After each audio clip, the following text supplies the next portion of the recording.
Hey guys, welcome to another video. I am Lattydesire. On my channel, I do vlogs, tips, ear tutorials, cooking sometimes, and a bit of everything. In today's video, I will be doing a story time about growing up without parents. Before we get into the story, if you're new to my channel, go ahead, click on the subscribe button below. Cue the intro. I'll be back. Get ready for the vibe. Yeah. We living happy. We living free.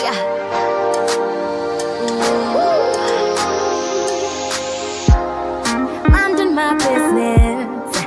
Doing what's right. I'm living happy. Yes, I'm alright. Taking chances. I'm doing just fine. Walking on sunshine. I'm living life. Today's story, I will be sharing with you guys my experience growing up without parents. Just a little bit about my parents. My mom, she was a sexy Coca-Cola bottle girl. You know, she had a big bumper, and she was independent, determined, real go-getter, advisor. You know, she loved outgoing, like adventure, beach, and she loved kids too. So I think most of my traits I got it from her. Also, she was one of the best hairstylists you can think of. I don't really know much about my daddy. I know his first and his last name, and he was a bus driver.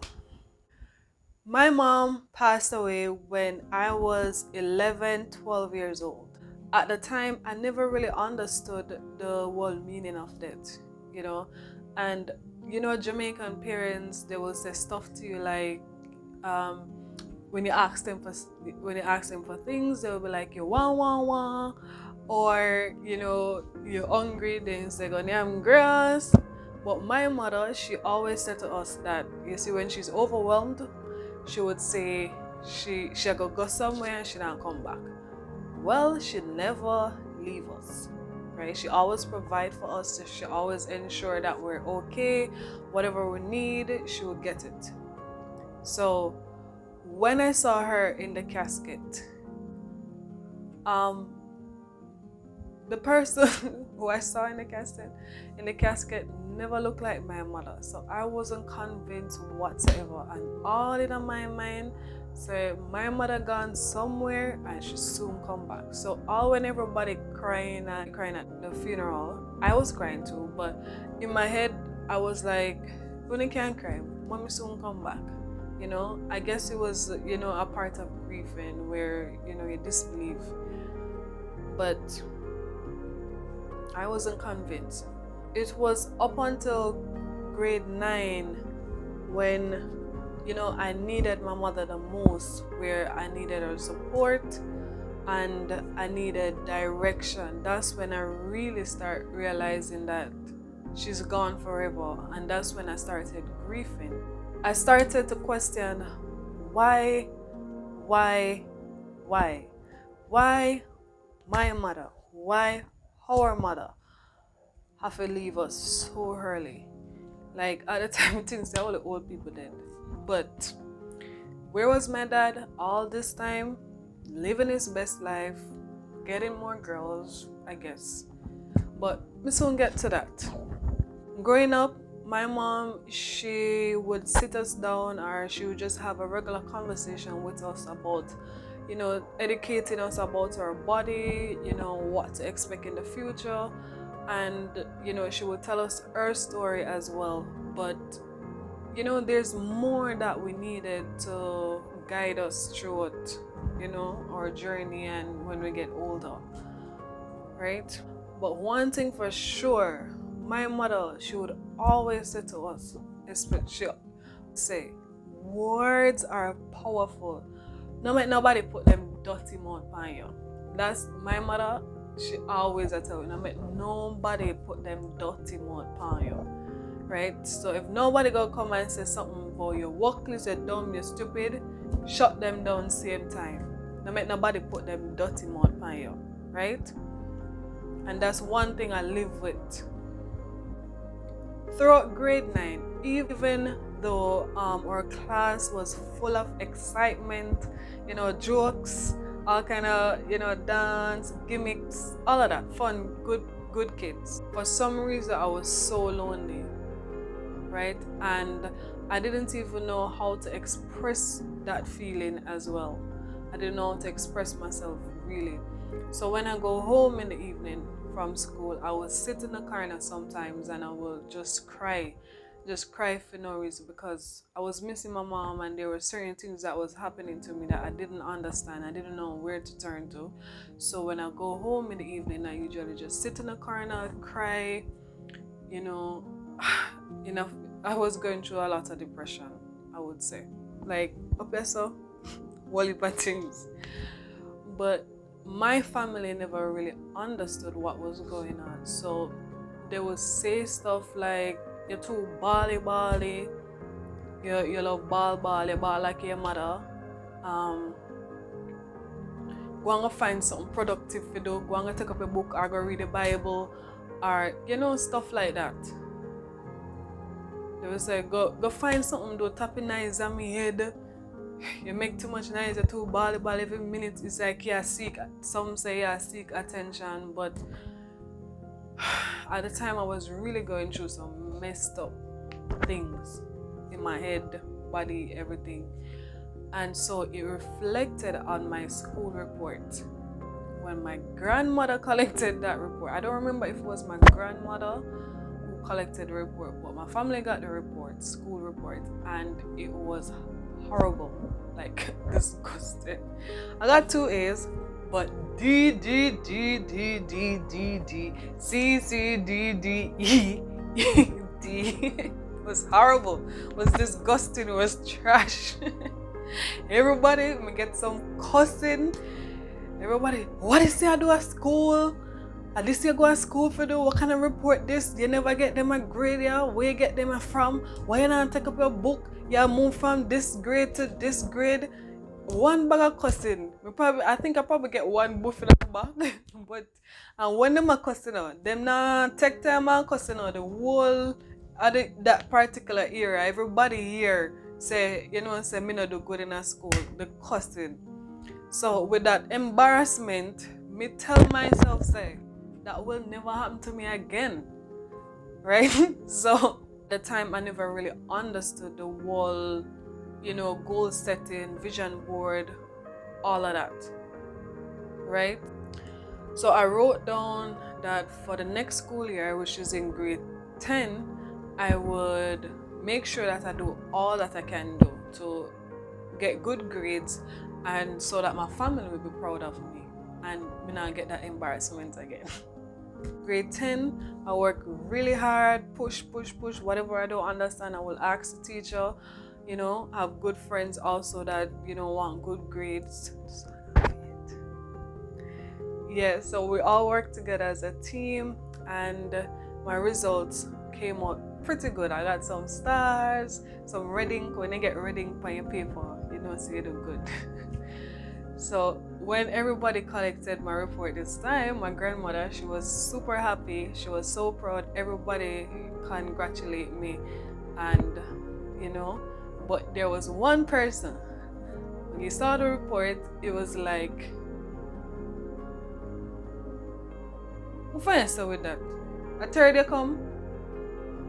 To work list, man. You could have come first, man. But take up your book and go find something, though, man. I mean, like, me am that report there to this report, and at least say congratulations or something, right? But that me get say your work list, you should have come first, right? But I learned 3 lessons from that day. I learned that, you can't please everybody. 2, everybody have their own opinion, and that's fine. And 3, don't do anything to make others proud. Do it to make yourself proud. I use these lessons throughout the rest of high school. Also, if my mom was alive, Me know say me have to do more because she not play when it comes to schoolwork. She not ramp. So I also lived up to her expectation as well. And that's one thing that drove me, to do my best as well.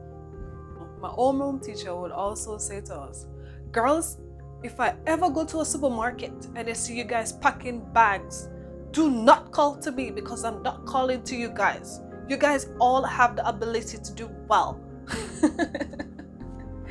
Nothing is wrong with the job, but all she's saying, never settle. If you're in that job position right now, just keep pushing until you achieve what you really wanted to. With all of that, I ensured that I did what I did to move to the next level. So I received gifts at the prize giving ceremony. Woo-hoo! I got my 6Cs and I applied for college. That should be a goal in high school. That should be a main goal in high school. So during all of this, when I was doing good at school, nobody knew what I was doing because I was like a little woman to myself, parenting myself. So whenever I get letters to go home for an adult to sign, parent, guardian, I would sign it myself. I would sign it like my grandmother, forge her signature. Shh. Yes. I would sign it like my grandma, and I would attend these meetings, do whatever I need to do. I also used to go to PTA meeting for myself, so I basically was parenting myself. And I would sit beside a parent just to look like, I'm with that parent so nobody asks. Also, I would save part of my lunch money to do evening school if I need to catch up in certain subjects. And I usually sell sweetie to the grade 7 lower school, and I will take that money to buy my girly stuff. So nobody really knew what I was doing.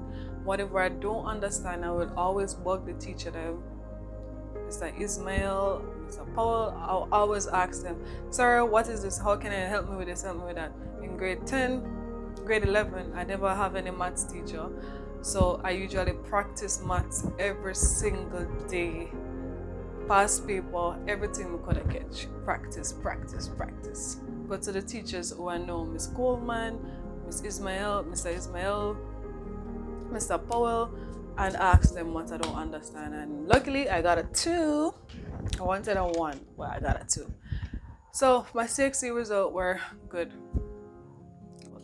It was until graduation day when teachers were telling my family how I was performing at school. That's when they knew. And of course, now everybody was proud of me.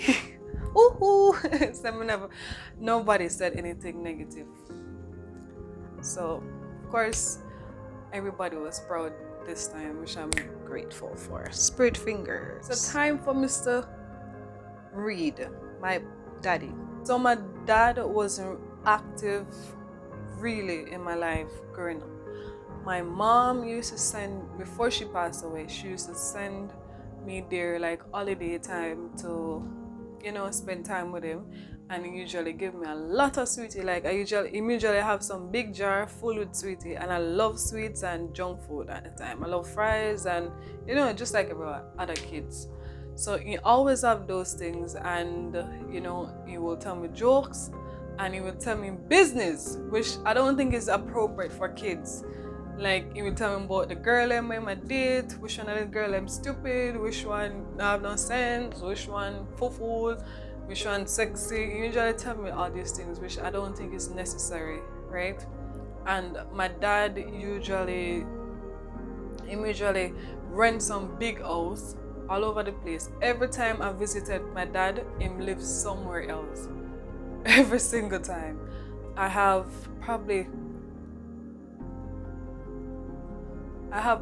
13 siblings on my dad's side, but I only saw like 2 or 3 of them once.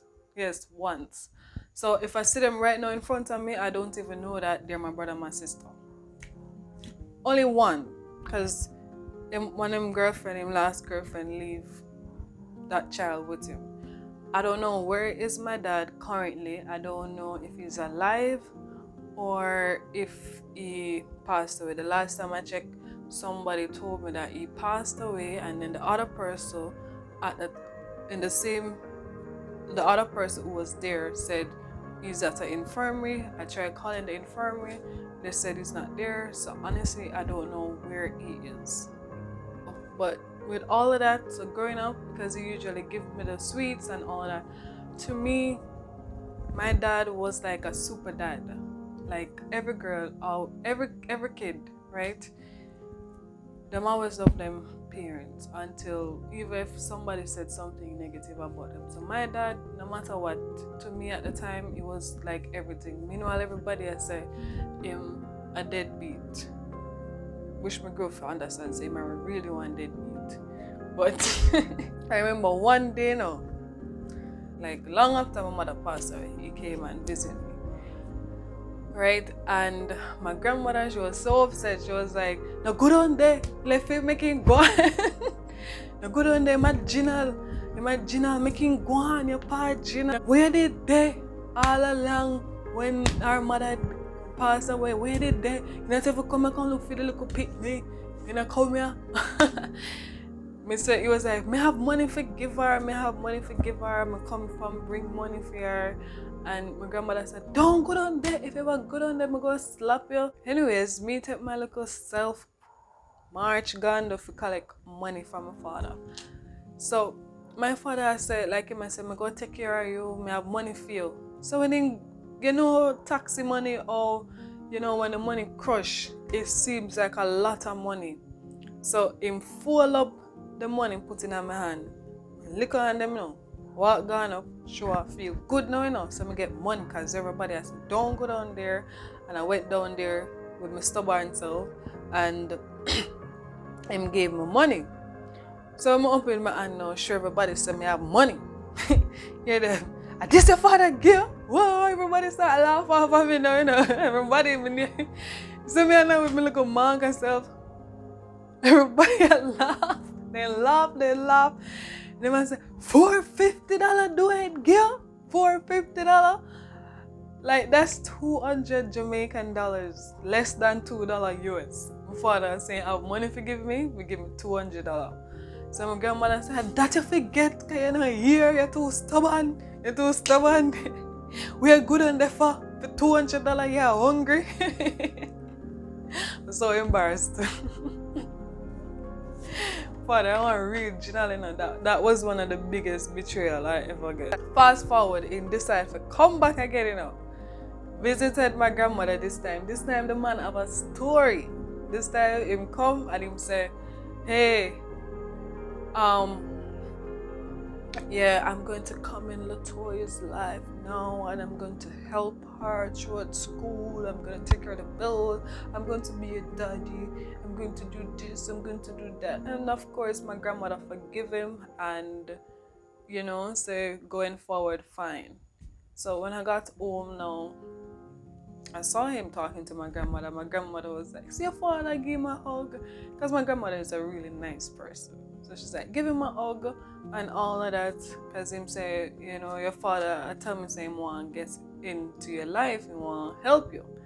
So he said to me that he want me to come down Sunday to his house, because he buy one house and he want me to come down there and he will take me to school. So of course I'm excited now. Finally I have a parent now. Even though I have support from family, you don't always want your parents no matter what. So when I went down there, him tell me saying have my name on him house, him have bank account with money for me go to college. He have something went tell me. I be a rich girl right now. Anyways, went down there, we had dinner, everything was fine. He took me to school the next morning, gave me $800. And say I'm gonna come and give me the rest of the money for the week. So I'm gonna have to give me money every day. So now I live with my grandmother. So I reach home, grandmother start cuss me now. And what that you gonna do? I can't believe someone raise you so and you gonna embarrass me. What that you gonna do? Lataya? Me not grow you so. Me not grow you so. So I was like, Mommy, what happened? I never argue or anything. I said, Mommy, what happened? And she explains that my dad came to her and said, oh, me not grow up properly, and one bag of lie, like unnecessary lies, right? All because he want pull out himself and don't want to take up the responsibility. Obviously, him get a wake up call and say, yo, this shit is real. And that him tell lie. Well, fast forward down the line, me see him downtown one day, and I did tell him my mind. Me say, listen, don't tell no lie upon me. After I brag and I tell people about in daughter go to college, me say not tell no lie upon me. You hear a long time once, you not tell no lie upon me. And I don't see him after that. No, I never talk to him again after that. I will pass him sometimes downtown. I would ignore him. But yeah, that was the story between my dad and I, and there's more. But I always have that love inside of me for him, no matter what. I forgive him, and yeah, I still love him. I hope that I get in contact with him, because no matter what, you know. With all of that said, I just want to say this to you. Whenever you are faced with any challenges, there is always something to learn and take away from it. See it in a positive way and make the right choices. Sometimes all we need is to just believe in ourselves just a little bit more, and we'll see how great we are. So the moral of this story is keep going, no matter what. Keep on going, keep on trying. Don't make nobody put them dirty mouth pan nana uno. Okay, period. Okay, with that said, this is the end of the video. This is my first story time too. Don't forget to like this video, comment down below, man. Let's talk. If you want us to go over live, no problemo. But if you're new, make sure you subscribe, be a part of our family. Also, don't forget to follow me on social media at Lattydesire_GM. You can also follow my business page at DesireTees_2020. Until next time, see you next week.